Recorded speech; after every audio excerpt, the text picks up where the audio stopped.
A journey that began in 1948 for the Ministry of External Affairs, known as MEA in the government setup, has grown leaps and bounds, and the recent years have witnessed unprecedented outreach matching India's rising profile in the global arena. Today, MEA is at the forefront of contributing to India's new development paradigm. The face of diplomacy has changed, and citizen-centric and development-oriented policies have become the core of Indian foreign policy. Now, it is about bringing foreign policy to the people and people to the foreign policy of India to make it more inclusive and accessible. The changes that Indian diplomacy is undergoing is expressed in multiple ways. Some of that are in policies, in priorities, and in practices. But there are other steps that indicate new thinking and fresh approaches. The International Day of Yoga and the promotion of Ayurveda represent the projection of a confident culture. The establishment of a division dealing with states speaks of cooperative federalism. A technology division underlines the relevance of that domain. The opening of new embassies signifies our growing footprint abroad. Aligning diplomacy with India's economic development is now central to MEA's functioning. आज भारत में innovation के लिए विश्व में सबसे उत्तम ecosystem है। भारत के 70,000 से अधिक स्टार्टअप्स में 100 से अधिक यूनिकॉर्न है। In the 75th year of its independence, India stands before you proudly as the 5th biggest economy of the world and still rising. In pursuit of the Prime Minister's call of an Atmanirbhar Bharat, the Economic Diplomacy Division facilitates foreign investment flows, promotes bilateral trade, tourism, yoga and traditional Indian medicine in coordination with Indian missions abroad, other ministries of the Government of India and state governments.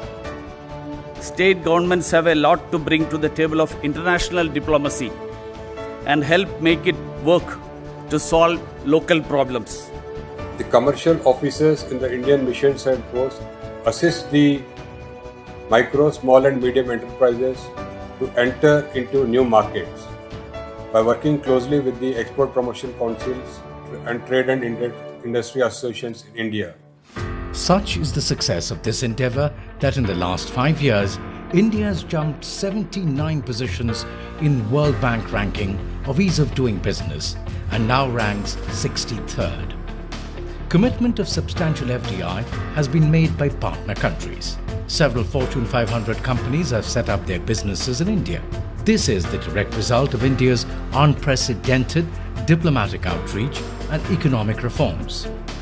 Honorable Prime Minister has recently called upon our missions and posts abroad to promote 3 T's, which is trade promotion, transfer of technology and tourism promotion. By promotion of these 3 T's, the Indian missions and posts abroad, working closely with the stakeholders in India, helps in the prosperity and also creation of employment. MEA has been at the forefront of promoting India as an investment destination. Intensified engagement with partners has brought visible economic benefits to the people of India. Many high-level visits took place after a gap of 10 to 60 years. 54 African countries joined hands in the India-Africa Forum Summit and unveiled a transformative agenda of mutual resurgence. In a first, 10 ASEAN leaders participated in India's Republic Day celebrations on the 26th of January 2018. The most important role, of course, as a representative of the government is to reach out to the political leadership of the country in which the ambassador is posted. Therefore, political engagement with the top leadership is a very important part of that responsibility. Not only internationally, MEA's vigorous outreach in India is taking foreign policy to the masses. SAMEEP, Students and MEA Engagement Program, seeks to familiarize students with nuances of India's foreign policy. The program takes ministry officers to their hometowns, particularly their alma maters. Similarly, many distinguished lectures like the Raisina Dialogues and the Atal Bihari Vajpayee Memorial Lectures by MEA are an honest effort to discuss India's place in the world and its global ambitions.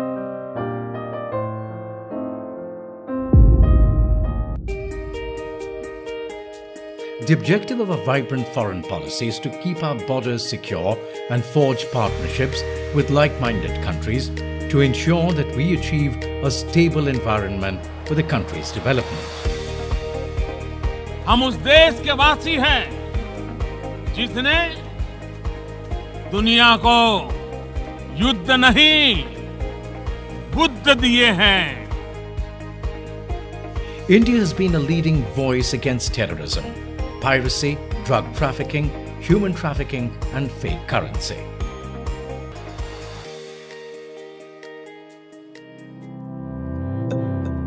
India has entered into collaborations with other nations for anti-piracy operations and joined international groupings for access to best-in-class technology and weapons to safeguard the nation.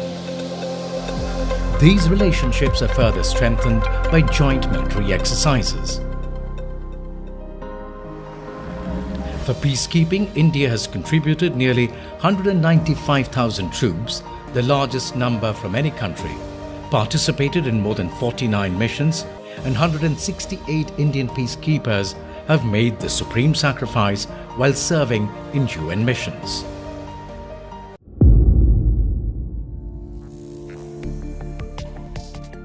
The Ministry of External Affairs constantly strives to ensure the energy security of the country.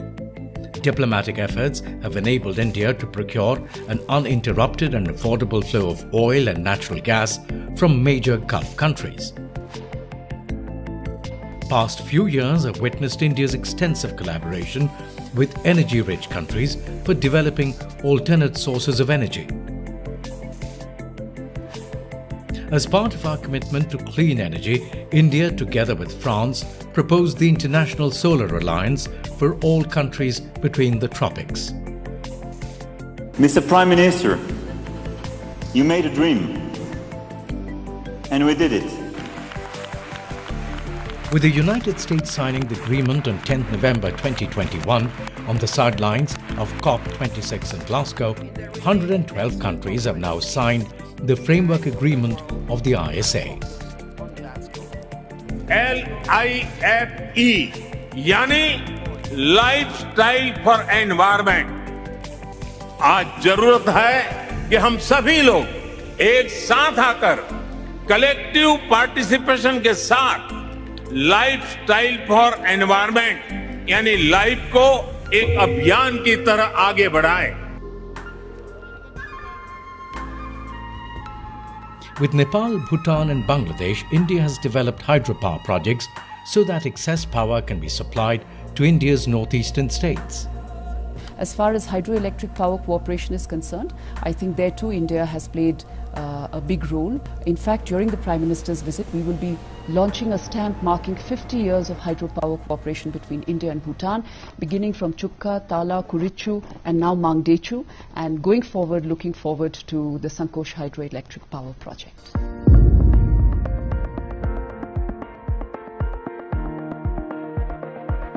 Inspired by the spirit of Vasudhaiva Kutumbakam, India's international development cooperation has expanded significantly in recent years, in its geographical reach as well as in areas of cooperation.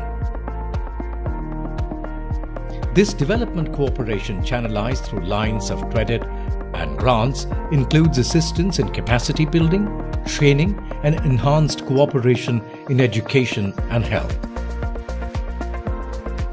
Currently, India has committed lines of credit worth $30.66 billion to 64 countries. India has imparted funds, technology and expertise to countries in Africa, Asia, Eastern Europe, Central and Latin America. One of the things which at least we have tried to do in India is make whatever solutions we come out in the digital space for public benefit, make them human-centric, in order so that the source code which goes behind, or the groundwork which goes behind in creating that particular platform is freely available to the rest of the societies, not just in South Asia, but across the world, anywhere to be used. Now in its 57th year, I-TECH, or Indian Technical and Economic Cooperation Programme, reiterates India's commitment towards building capacity and forging partnerships for the global good under the framework of South-South cooperation. The Vaccine Maitri initiative, another aspect of India's development cooperation, reinforced India's credentials as pharmacy of the world. India-made vaccines were sent to countries across the globe, with our neighbours Maldives and Bhutan becoming the first recipients in line with PM's Neighbourhood First policy. India has supplied more than 70 million doses of vaccines to 93 countries and 2 UN entities, including the UN Peacekeeping Force.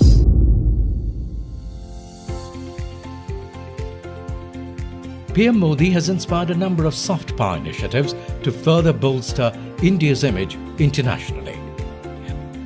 And working behind the scenes, augmenting the Prime Minister's dynamic vision, is the Indian Council for Cultural Relations, or ICCR.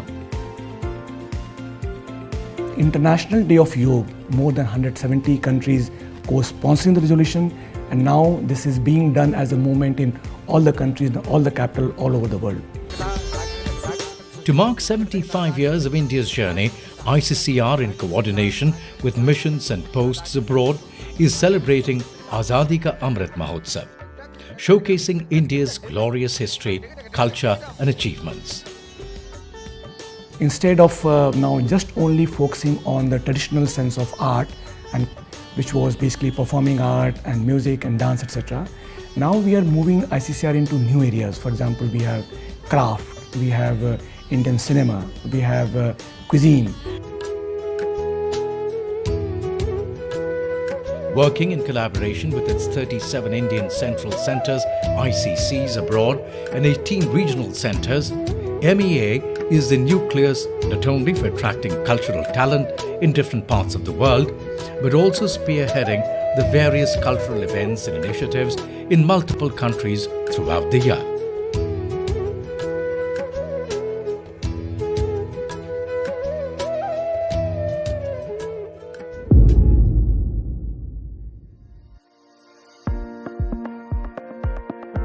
Constant learning, upgrading and rebooting are tenets of a diplomat's life.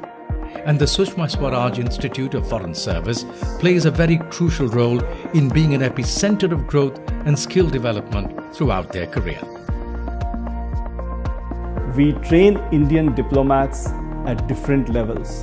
The idea is to give them, impart them with skills, be they diplomatic skills, negotiation skills, media skills including social media, public speaking, and all that a diplomat requires. At the end of this training, they proceed for their language attachment to the various missions. Training of diplomats, section officers, accountants, heads of cultural mission, and now any personnel from other ministries going to the Indian missions and embassies abroad to take up assignments trains here. The second vertical, which is training of all foreign diplomats in India. This goes back to actually one of the fundamentals of our foreign policy and diplomacy, which is South-South cooperation. The course is really well structured with various programs such as Bharat Darshan and mission attachment, and also a lot of extracurricular activities.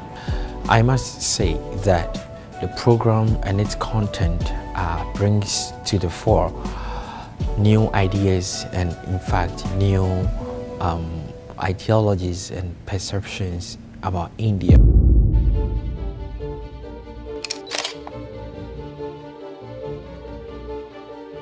MEA's commitment to serve Indian people can be seen by how in the last few years it has completely revolutionized the passport services. As of January 2023, MEA has issued more than 82,684,233 passports in India. The total number of passport seva kendras functioning in the country are 523, and more than 177 Indian missions and posts have been integrated into the Passport Seva program. We have more than 93 Passport Seva Kendras, about 424 Post Office Passport Seva Kendras, and we issue more than 1 million passports every month. So it's a huge exercise that we do. The government fulfilled its promise of opening passport centres in all 8 northeastern states of India. Now a passport is delivered to your doorstep in minimum 3 working days flat. It was easy for us locals out here to have passport office. We don't need to go to Assam. For MEA, the Indian diaspora is a valuable asset and a crucial part of India's growth story. And therefore, for the first time, the Prime Minister forged personal connections with them all across the world.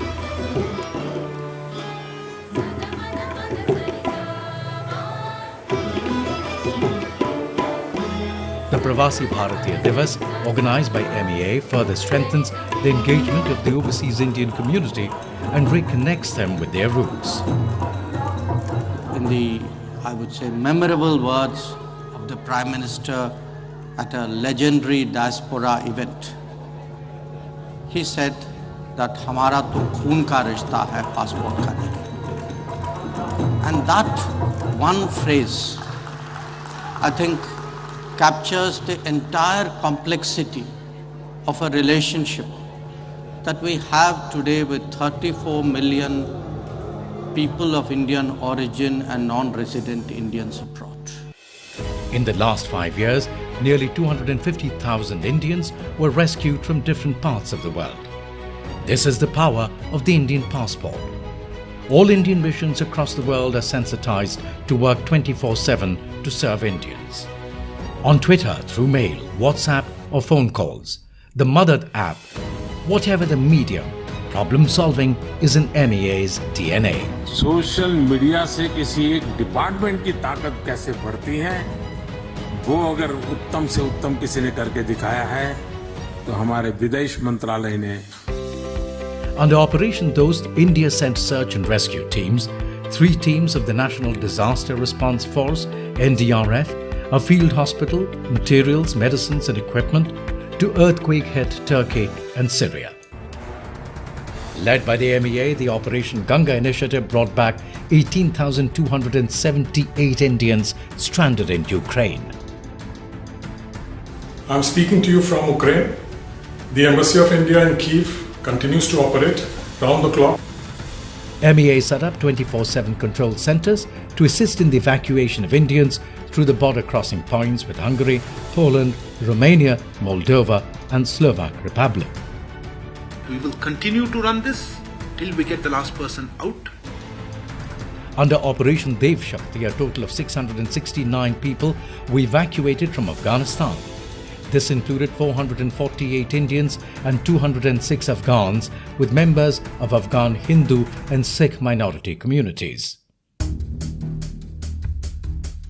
The Vande Bharat mission, launched by the MEA, became one of the largest evacuations of civilians by a country in human history. This involved an intensive engagement with the authorities, local, provincial, national, and it covered everybody from tourists and students to professionals and workers, even pilgrims, fishermen and seafarers. And it was not just limited to Indians coming back. Many staying abroad, in the Gulf for instance, were given support directly or by interceding with local governments. Today, the Indian government, along with the Indian High Commission in Bangladesh, has organized an evacuation from Dhaka to Delhi. It has been quite well organized and well planned by the Indian High Commission. My mother is critically ill and she is in supportive care. I'm really thankful to the Government of India and the Indian Embassy here for giving me this opportunity to travel. As on 29 July 2021, more than 88,700 inbound flights operated to bring back 72 lakh passengers to India from more than 100 countries. In the same period, more than 88,000 outbound flights took more than 58 lakh passengers from India to foreign countries. 147 foreign nationals of 18 countries were also evacuated from conflict zones and brought to India in line with India's principle of Vasudhaiva Kutumbakam. Not just for Indians, MEA opened its heart and helped other countries in distress in different parts of the world. Operation Maitri. When Nepal was hit by a massive earthquake measuring 7.8 on the Richter scale, India was the first to respond to this tragedy and launched its largest disaster response abroad, Operation Maitri. Operation Insaniyat. India sent the first consignments of humanitarian assistance under Operation Insaniyat for Rohingya refugees in Bangladesh. Operation Rahat. 5,000 plus total number of people evacuated. 1,962 plus foreign nationals rescued. 48 plus countries whose citizens were rescued by India in Yemen. The first responder in extending assistance to neighboring countries in time of distress with resources, financing, and guidance. When India grows, the world grows. When India reforms, the world transforms. I think the India way would be a country which brings its capacities to bear on the international system for global good, which is a net security provider, which is a contributor to connectivity, which is firm in dealing with challenges like terrorism, which has its values and practices, which addresses global issues like climate change, to be more of a decider or a shaper rather than an abstainer. I would say India owes it to itself and to the world to be a just power, a fair power, to be a standard bearer for the South. I think it's part of our history, it's part of our political inheritance. I think India must live up to those obligations in a practical way and be the voice for the South.